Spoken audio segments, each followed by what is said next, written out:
to the second of this series, and this is our off-course exercise series involving work, obviously inside the house while we're all on quarantine. So I'm coming to you from my living room, and I have my Triple Creek saddle set up in the living room here. I have my dog Locket frolicking about, so you'll see her coming in and out of the picture. And today we're going to be talking about some of the exercises that I wrote about back when I wrote this book called Solving the Riddles of Riding. So the biomechanics and the alignment of our body, whether we're riding Western, dressage, or English. So what we're going to first begin to talk about is we're going to talk about the placement of the stirrup leather for the Western saddle. And if Locket would be so kind to step aside, please. Step aside, please. She listens so well. Step over here. Come. Sit. Sit. Good girl. So what we're going to look at before I go ahead and get in the saddle is what I'm going to refer to, and this is a great checklist for you when you're riding, because a lot of times a lot of us don't have somebody to help us, we don't have instructors, you don't have a second set of eyes, so it's always good to be able to look down and see your alignment. So as we talked about in the first episode, we were talking about where the stirrup leather should be hanging straight down. The whole of the stirrup should be forward towards 12 o'clock, and the bottom of the stirrup should be parallel with the ground. By parallel, I mean it should match the ground like an equal sign. If it's sticking out to the side, then we know we're taking our leg too far out.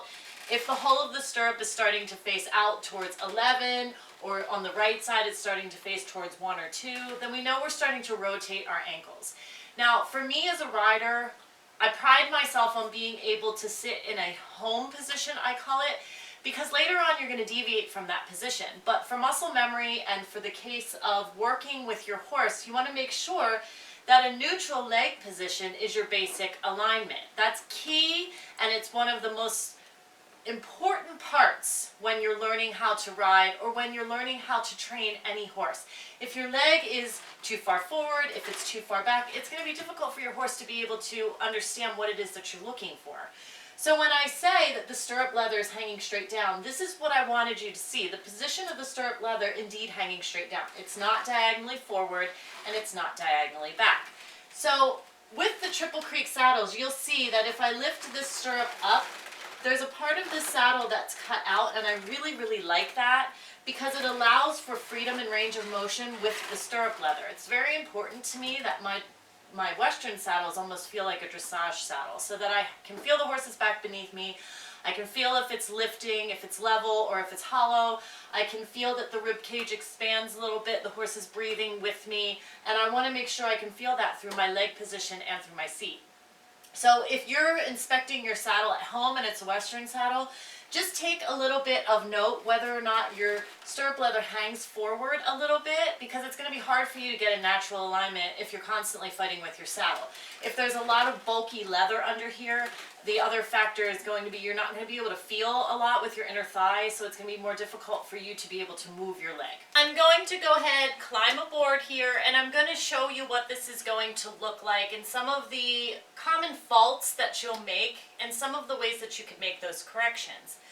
So as I'm sitting in the saddle, again, if I were to put my legs up over the pommel, you'll see that the stirrup leather is going to hang straight down. That is ideally where I want my legs to be in position. But this is a good trick also because it's going to put your seat in the correct spot so that when you do bring your legs down, you're going to be more apt to bring your legs down with an open hip. That way, when you do go ahead and you pick up your stirrups and you put your feet through and you position your feet correctly in the stirrups, as we talked about in episode 1, you want to make sure the ball of your big toe is lined up with the inner bar of the stirrup, and the ball of your little toe is lined up with the outer bar of your stirrup. The even weight distribution across all of your 5 toes is super important. Now what happens is, commonly for me, even in my many years of riding, I've been riding since I was 3, so I didn't start to formally take lessons until I was about 21 years old. And back then, it was very common for me to be taught to push my heels down. And I think Push is probably the worst word that you can use if you are an instructor, because it's going to force people to bring the heel down first. They're going to end up pushing against the stirrup platform with the balls of their feet, and then they're going to start locking the front of the ankle, the back of the knee, and the hip. All of this is going to create where the stirrup leather that we just talked about is going to be going diagonally forward, as you can see that it's doing now. So you're going to get into a more bracey mode. And if you're getting into a bracey mode with your lower leg, you're going to end up pushing your seat against the back of the cantle.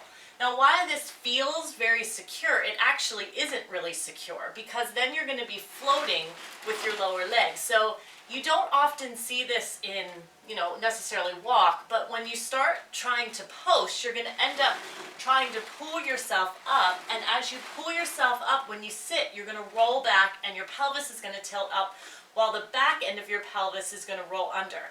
This is not what we're looking for, because you can see here I'm kind of slouched and rolled under. So for some horses, this becomes a driving seat. So this can actually make a horse go forward faster. What it also does is it puts somebody in the back seat. So if they're holding on to reins, the horse would be moving out from underneath of them like a motorboat, and the rider would be left almost like a water skier. So it's really only the reins that they can use for balance. And all this is simply stemming because the stirrup leather is a little bit forward. So again, we want to make sure that our lower leg is indeed, if I were to peek down and look at my thigh, I want to make sure that my leg is resting in a position where that stirrup leather is straight down. Such a key factor if you are riding alone. A lot of times you'll go to look from right to left or left to right, and you'll notice maybe one leg, you ride with your leg a little bit forward, and maybe on the other side you ride with your leg a little bit back. Very common for that to happen if there's a twist in the person's torso, shoulders, a drop in the rib cage, a drop in the hip. All of that is deciding factors for how a person is going to sit if they're in proper alignment or not. And this can result from a person in everyday life, just the way that they might sit at a computer screen, or they might have had an accident prior and their body is just naturally out of alignment. So all of these key things that we're looking at today are really a big part of what we want our leg position to be. So it's a good thing that you always become really diligent about looking at your own body and trying to put yourself into this home seat, so this becomes your safe haven. Because it's from here we're going to deviate and be able to put one leg forward to move the horse's shoulder, come back to neutral. Slide that same leg back and influence the hip, come back to neutral. So when we do those pieces of the puzzle, we want to make sure that whatever we're doing, we're altering off our home base. This is our home base. So commonly, like I said, we've heard of the common thing of push your heels down. And more so what you want to think about is keeping your feet level. So I'm going to operate off the balls of my feet. So that way when I go to stand, I should be able to stand and be able to freeze in this position. Now this is a lot easier to see when you're just standing here and there's not a moving horse beneath you. When I would be to come back into the position for almost posting, I would come back and raise up. So this would be my rise sit, which we'll get into in another episode.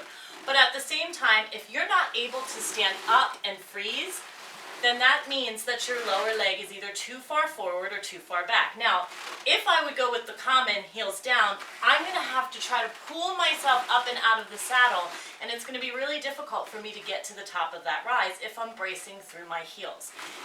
On the contrary, if I'm pushing too much on the balls of my feet, or I'm rolling my ankles in or out, I'm going to be forced to where I'm pointing my toe towards the ground. This is going to cause my stirrup leather to slide back and me to fall forward onto my pelvis. So if that starts to happen, then you have the opposite effect. You're putting too much weight on the horse's forehand, and the horse might speed up, or in turn put more weight on their own forehand.